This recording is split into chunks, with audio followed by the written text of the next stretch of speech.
ត្រៀមចាំស្វាគមន៍សំដាច់ធំប្តីក្មេងចង់ប្រស្រីត្រេកអរខ្លាំងខ្លាពលរួយទៅប៉ុនក៏រកចូលរកធំណាព្រមរីរដ្ឋាស្វាគមន៍ជាថ្មីកិច្ចពីភាគសន្តិសោសរក្សាចំណងមន្តភាពប្រពៃថរំអនឹងសាចាប់ជួបនិស័យនៅលើទឹកនៃប្រទិញចប៉ុនថតរូបនឹងសាចាប់ជួបនិស័យនៅលើទឹកដីប្រទិញជួបពុនសម្ដេចថាប្តីជាងใจអានឹង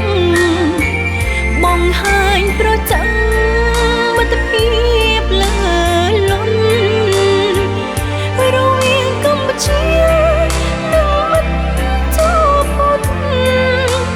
ជួងចាំដឹងគុណជួយកម្ពុជា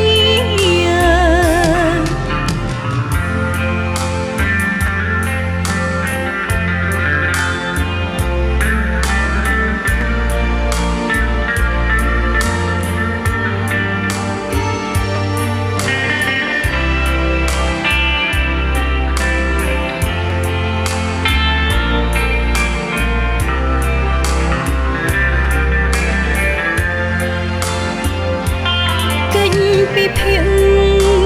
សន្តិសោរក្សាចំណងមន្តភាពប្រពៃថរំអនឹងសាចាប់ជួបនិស័យនៅលើទឹកនៃប្រទិញចប៉ុនថតរូបជួបនិស័យនៅលើទឹកដីប្រទិញជួបពុនសម្ដេចថាប្តីជាងใจអានឹងបង្ហាញប្រចាំមិត្តភាពលើលន់រវាងកម្ពុជានិងមិត្តជួបពុន